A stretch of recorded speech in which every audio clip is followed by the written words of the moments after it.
Selamat sore pemirsa, Anda masih di Sindo Sore. Kali ini bersama saya Kevin Pakan. BMKG buka suara terkait video TikTok yang menyebutkan Jakarta akan lumpuh karena gempa megatrust. Dalam rapat dengar pendapat yang digelar oleh Komisi 5 DPR RI pada Kamis lalu, BMKG mengungkapkan rencana pembangunan 2 gedung pusat komen peringatan dini imbas ancaman megatrust. Megatrust sendiri merupakan daerah pertemuan antar lempeng tektonik bumi yang memicu gempa besar dan tsunami dahsyat dengan jeda ratusan tahun. Meskipun para ahli mampu menghitung perkiraan magnitudo maksimum gempa, namun menurut keterangan BMKG, megatrust tersebut belum bisa diprediksi kapan akan terjadi.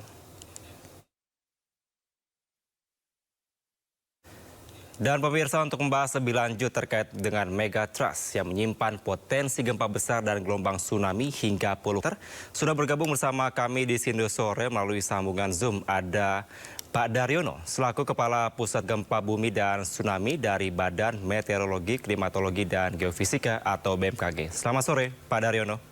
Selamat sore, Mas. Selamat sore. Oke, Pak Daryono, ini saya awali dari video yang viral, potongan video yang viral terkait dengan BMKG dan juga Komisi 5 DPR RI tengah melakukan rapat dengar pendapat terkait dengan potensi adanya 2 gedung comment center atau potensi tsunami dini di Bali dan juga di Jakarta. Seperti apa kira-kira sebenarnya, dan ada isu yang menyatakan bahwa Jakarta akan lumpuh karena megatrust. Seperti apa? Iya, jadi kalau kita menyimak apa yang disampaikan oleh Ibu Kepala BMKG bahwa yang dimaksudkan lumpuh adalah terkait dengan infrastruktur komunikasi yang mana itu menjadi sangat penting sekali di dalam melakukan analisis terkait dengan data pengolahan data gempa bumi dan penyebar luasan. Sehingga jika terjadi gempa besar dan kemungkinan bisa menimbulkan gangguan terhadap sistem komunikasi, maka itu bisa menimbulkan kesulitan kami di dalam memberikan penyebar luasan informasi dan peringatan dini. Oke, sebenarnya kalau gedung yang ada di Kemayoran Jakarta yang saat ini sudah ada memang tidak cukup mumpuni untuk memitigasi adanya potensi gempa dan juga tsunami?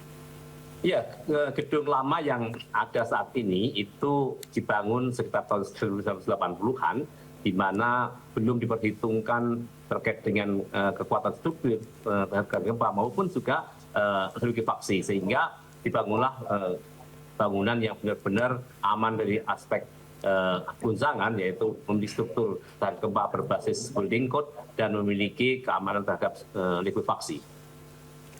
Oke, Pak Daryono, sebenarnya awalnya seperti apa sehingga ada muncul pernyataan begitu ya ataupun diskusi terkait dengan megatrust ini dengan DPR, Pak? Iya, jadi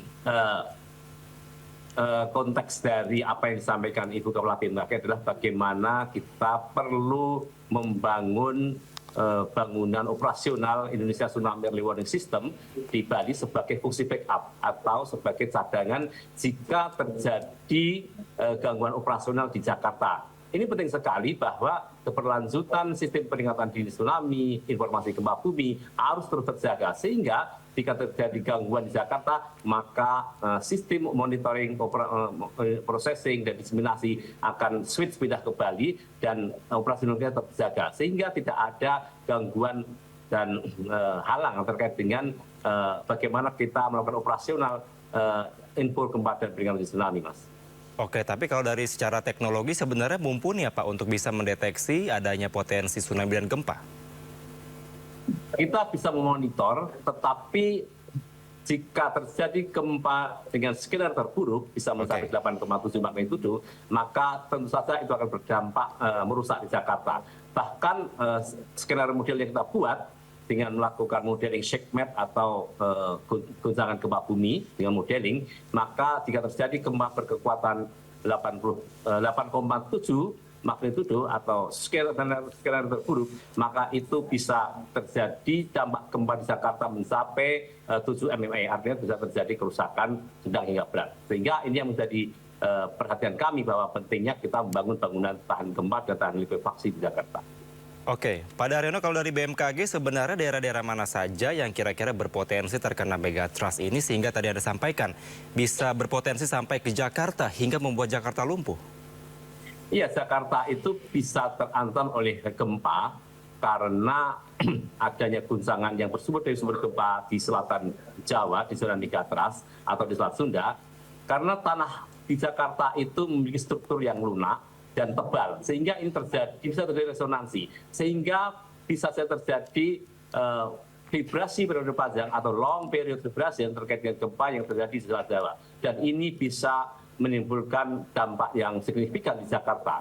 Seperti yang terjadi di Meksiko tahun 1985, itu jarak sumber dengan kota Meksiko sejauh hampir 400 km, tetapi dengan kekuatan gempa kuatnya, kota Meksiko mengalami kerusakan yang sangat hebat saat itu. Ini akibat adanya long period vibration yang mana tanah lunak bekas rawa di Meksiko itu terjadi amplifikasi, goncangan, dan resonansi terjadi. Oke, tadi Anda sampaikan ada di Pulau Jawa. Bisakah secara spesifik Anda menyampaikan daerah-daerah mana saja yang berpotensi dan apakah hanya dari Pulau Jawa saja atau pulau-pulau lain juga berpotensi? Kalau kita melihat peta sumber dan bahaya gempa bumi Indonesia, tampak bahwa zona megatrust itu cukup panjang jaraknya dari Sumba, Selatan Jawa, kemudian Barat Sumatera sampai ke Andaman. Dan kalau kita melihat sebaran lain di utara Pulau Sulawesi, itu juga ada zona megatrust, kemudian di Laut Maluku, kemudian utara Papua. Itu adalah zona-zona sumber gempa megatrust kita. Tetapi masyarakat perlu tahu bahwa yang disebut sebagai gempa megatrust itu tidak harus memiliki kekuatan yang besar.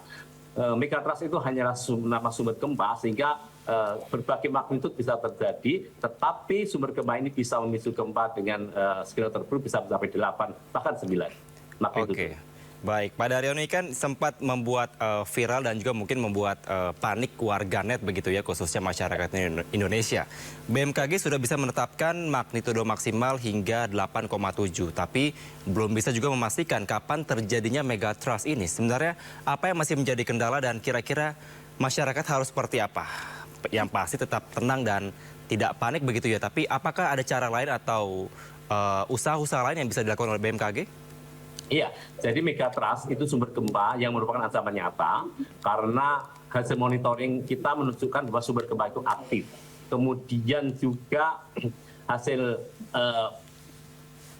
catatan sejarah menunjukkan bahwa gempa besar pernah terjadi dan menimbulkan tsunami. Bahkan data terakhir kita tahu tsunami Banyuwangi tahun 1994, kemudian tsunami Pangandaran tahun 2006, itu bukti bahwa zona megatrust kita masih aktif.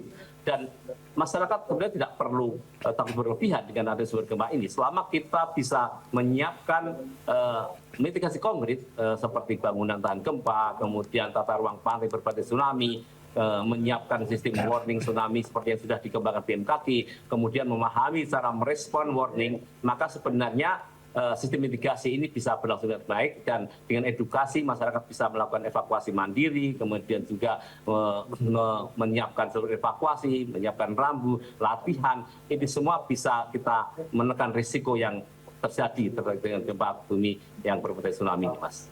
Oke, baik Pak Daryono. Jangan sampai nanti ketika gedungnya sudah dibangun yang ada di Bali, tapi ketika sudah terjadi gempa baru ada respon dari BMKG. Karena mungkin yang sering disuarakan oleh masyarakat ketika sudah gempa terjadi baru ada respon dari BMKG. Semoga tidak terjadi lagi seperti itu.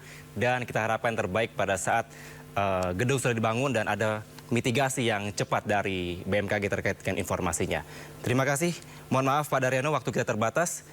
Terima kasih telah bergabung bersama kami di Sino Sore, Kepala Pusat Gempa Bumi dan Tsunami dari BMKG. Pak Daryono, selamat sore. Sehat selalu.